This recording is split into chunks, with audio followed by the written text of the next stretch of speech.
మహిళకు న్యాయం చేయాలి. న్యాయం చేయాలి. పోలీసులు స్పందించాలి. పోలీసులు స్పందించాలి. వెంటనే కేసు కట్టాలి. వెంటనే కేసు కట్టాలి. వెంటనే కేసు కట్టాలి. నిందితులపై వెంటనే కేసు కట్టాలి. నిందితులపై వెంటనే కేసు కట్టాలి. నిందితులపై వెంటనే కేసు కట్టాలి. ఇద్దరు అబ్బాయిలు నేర్పిస్తున్నారు ప్రేమించమని. ప్రేమించకపోతే నన్ను, నా భర్తని, పిల్లల్ని చంపేస్తారని బెదిరించేవారు.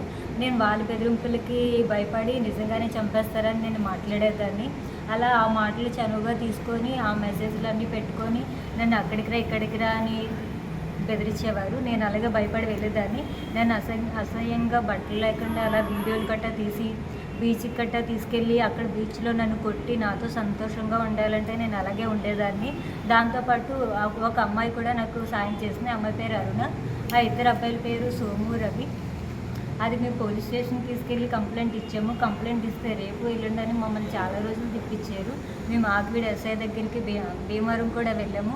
అన్ని చోట్ల వెళ్ళాము. ఇంకా పోలీసు ఒక 10 మంది, ఒక 50 మందిని మధ్యలో పెట్టి నన్ను అడిగినా సరే తర్వాత మళ్ళీ తీసుకుంటామని మళ్ళీ పంపించేశారు.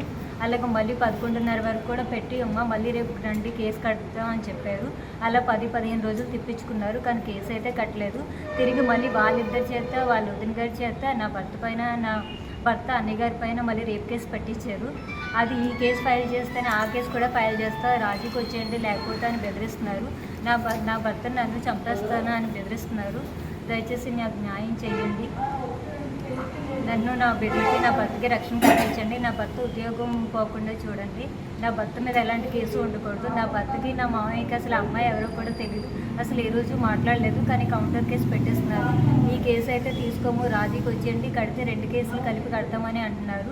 పెద్ద మనుషులందరూ అసలు కేసు ఎట్టి పరిస్థితుల్లో కట్టనివ్వకుండా చేస్తున్నారు. నాకు న్యాయం చేయండి.